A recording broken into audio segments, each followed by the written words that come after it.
Most of them out here with a video about how to raise and train super children. This is my latest progeny, Sigismund.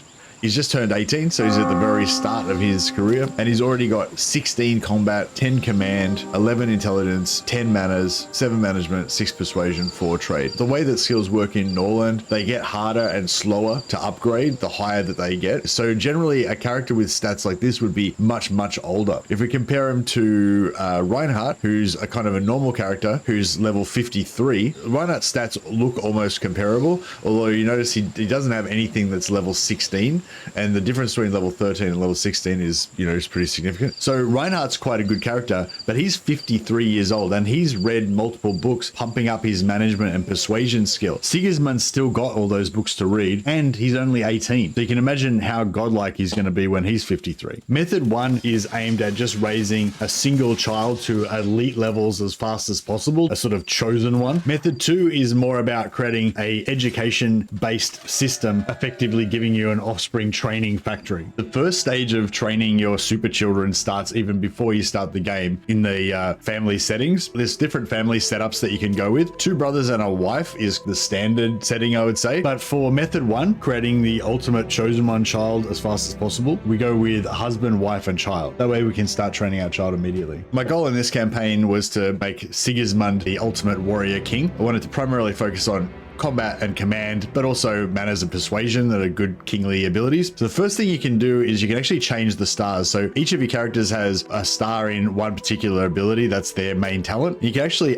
untick those and move them around. So you can only have a maximum of 2 stars per character, but we can take one of the stars from Reinhardt and put it onto Sigismund so that we've got 2 stars in combat and command. City Defender makes your troops more effective in combat. Head Chopper gives your lord a higher chance of winging the heads off your opponents in combat. You can't raise any of his stats, though we're gonna have to train him up. The difficulty with training characters is that you can only train up to the skill level of the character that's doing the training. So I want to get Sigismund to have 15 combat skills so he can unlock Head Chopper, and then as a secondary goal, get him command up as well. So I took all of Ulrika's points out of everything else and just made her basically specialized in training combat. 15 is the highest that you can make a character's starting skill level. So I made her have 15 combat skills so that she's going to be able to train Sigismund straight up to 15 just with her own training. However, the higher that you put a skill, the more years it costs in your character development. So to go from 14 to 15 is 6 years. Just for reference, if I took that 1 point out, that's 6 years out. For that same 6 years, we could give her a whole bunch of low level skills. So it's actually quite costly to push a character all the way to 15, but it's necessary for the trainer to have 15 combat skill if we want to train Sigismund to be the ultimate warrior. And then we want to use the remaining skills to make her quite a good teacher. Played around with this a little bit before, and I made her have 13 teaching or 15 teaching so she can teach really fast. But the problem with that is she doesn't have enough points left to actually have anything to teach, and she can only teach up to her own levels, right? So it was really important for me to make sure that Sigismund was going to get his 15 in combat so he can unlock Head Chopper. So I went kind of all for nothing to make sure Ulrika had the 15 combat to be able to train him in that. Then we wanted her to have at least a decent amount of teaching to get that up reasonably fast. High intelligence so she can read books reasonably well, so she can learn more skills, which she can then also train Sigmund in. And also just a little bit of manners just so she can deal with other characters so she won't have as many interpersonal relationship problems. Reinhardt has a good spread of skills, including decently high teaching, so he can continue Sigismund's general education after he gets his combat, intelligence, and teaching up from Ulrika. We'll find other characters in game to teach Sigismund trade and management, as well as keeping a lookout for characters with really high skill levels so they can take him to mastery level in command and some of those other skills. Once you're in the game, you're going to do the normal things. Set up a library, you'll build 3 lumber mills, altar, tavern, and then straight away click on Sigismund and get him to do educate general training.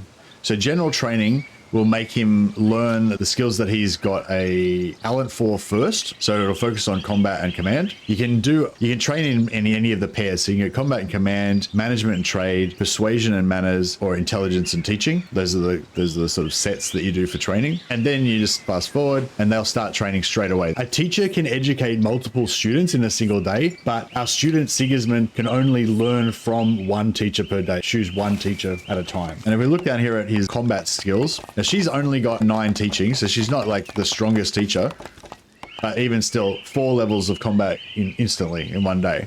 So he'll get 4 today. Tomorrow he'll probably get 2 or 3. Next day he'll get 2. You know, within a few days he'll be up to like 10, and then he'll go up about 1 level per day after that. So he should reach 15 combat probably before he can even read. Your student can only be educated once per day, but in between that he'll socialize with other characters and just randomly gain skills by himself. Fast forward a bit. This is my actual campaign where I did the same sort of starting setup. It's day 14 now. The kids get older. I think they go up by a year every 2 days. And you can see here, he's got combat 15 and he's got a bunch of other skills as well. We've been training him with a variety of different trainers, mainly with Ulrika.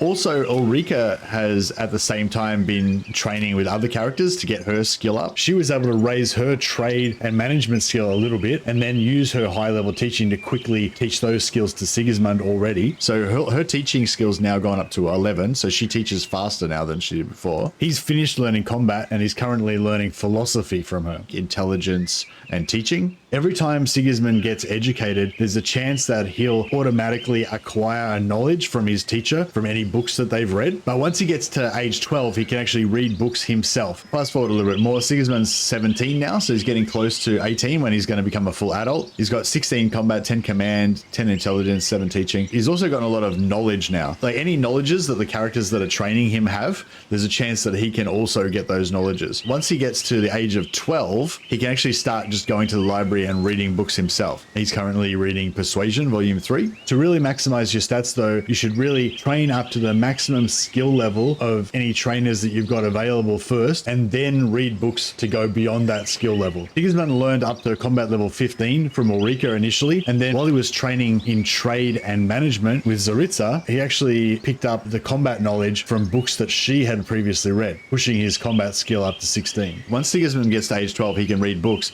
but because he's of the Tanea culture, he can only read Tanea books with the orange T. He can pick up these other knowledges from foreign characters that are educating him, like he did from Zaritza, but don't worry about this too much, as once your population gets over about 80 or 100, the traders will start bringing books that will actually teach you the languages of the other cultures. So Sigismund can eventually learn to speak Kaiden and Van and read all of the books. Just be aware, if you ever want to educate your child in philosophy, if you get a character that's a different culture to teach them, they can actually change their culture. You see here, because Grail's a Van, there's a chance every time he trains him that Sigismund could become a Van as well. So if you don't want to change cultures, don't learn philosophy from another culture. You can learn warfare, general training, economy, rhetoric, that's all fine. But if you do philosophy, then there's a chance that they can change cultures. So that's method 1. It'll allow you to fairly quickly create a young prince with amazing stats like this. Method 2 is all about creating a baby making and training production facility. So we're not going to start off with a child already. We're going to create parents that have the best chance of creating the type of children that we want. So this time we'll start off with the 2 brothers and a wife setting.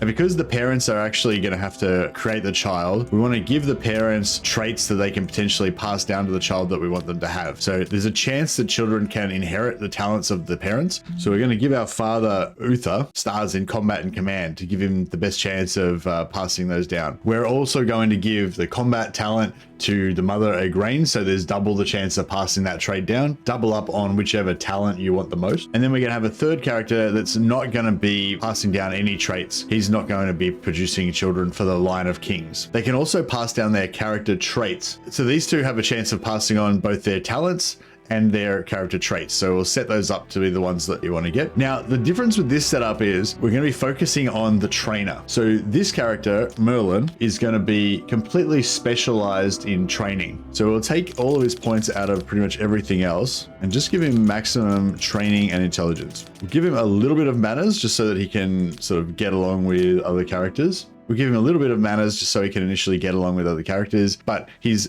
specializing in just being really good at teaching, and he can only at this point teach one thing, which is philosophy, intelligence and teaching, but he can teach it really fast. So he can get his students up to 13 intelligence, 13 teaching really quickly, but he doesn't have any other skills to learn. Then what we do is get our Uther character, and Uther is going to be a specialist in combat skill. He's going to be able to train our new prince in combat. Pretty much everything else will be a dump stat. We'll just give him 15 combat skill, and we'll just give him a little bit of manners and persuasion, because those are the sort of the basic skills that a king needs. Now, he doesn't have any teaching skill, but what we can do is at the start of the game, before our new princeling or princess is even born yet, he can be training with Merlin. So he can be learning philosophy to get his intelligent teaching up as fast as possible. Within 10 or 15 days, he'll have 13 teaching. So then he'll be able to train our new princeling in combat up to combat 15 really fast, because he'll have 13 teaching. Now for Igraine, we want to do kind of the same thing. We just want to give her one skill that she's really good at, so that she can teach our new princeling really well in that one thing. So for her, you can pick anything you want, but for this playthrough, we'll start with trade, and then we'll make everything else as low as possible. Give her a little bit of mana so she can get along with other characters, but basically everything else will be a dump stat. And the reason for that is because Igraine's not just going to be the mother of our new King Arthur, she's also going to be the mother of a whole generation of future knights. So we want her to be as young as possible. The trainer in Method 1, Ulrika, she started off at age 40. She becomes infertile soon after that, so she's not able to really produce many children, whereas Igraine's only going to be 19, so potentially she could pump out lots of children, and each of those children will have a chance of being passed on the beautiful, cynical, and the head chopper traits. So we want her to be as young as possible so she can give us as many children potentially with those traits. Uther, it doesn't matter because he's going to be able to produce children longer, so he can be older and have more skills. Now, Merlin isn't going to be passing on any of his traits to the progeny. He's just going to be training them. So his talents and traits don't matter as much. Since he's going to be very busy training a lot of the time,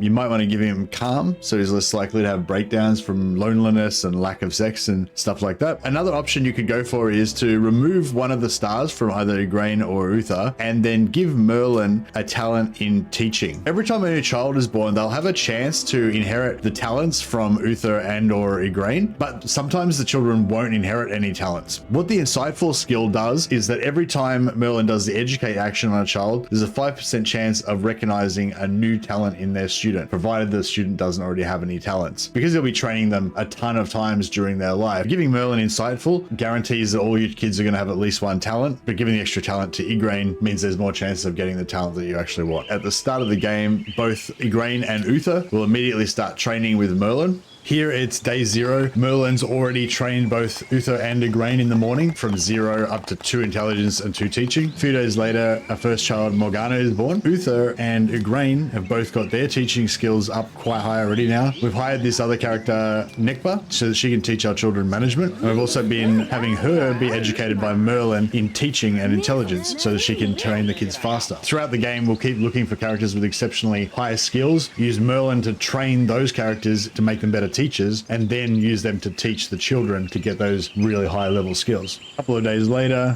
Morgana's, I think, only been alive for 2 or 3 days now. She's already got intelligence 5, teaching 5, few other skills, and well on her way to becoming a child prodigy. Unfortunately, she didn't inherit head chopper or command talent from either of her parents. Igraine's already pregnant again, so we'll have another chance to potentially inherit head chopper and city defender on the next child. These are just examples of 2 possible ways you can go about it, but there's other configurations that could work as well. You could start off with method 1 to train your first godlike child, continuously educate that child even as an adult so that their skills get to absolutely godlike levels, while at the same time have them educate as many other characters as possible so that they really push their teaching level up really high, and then that character can become a super teacher for your future generations, as they'll have both godlike teaching skill and really high skills across the board to be able to teach to the student. Or you can start off with a purely economic focused setup and just worry about economy first, and then get into your sort of eugenics and breeding program later on once you've stabilized the other parts of the game. Hope this gives you a few tips that might help you out in your campaigns.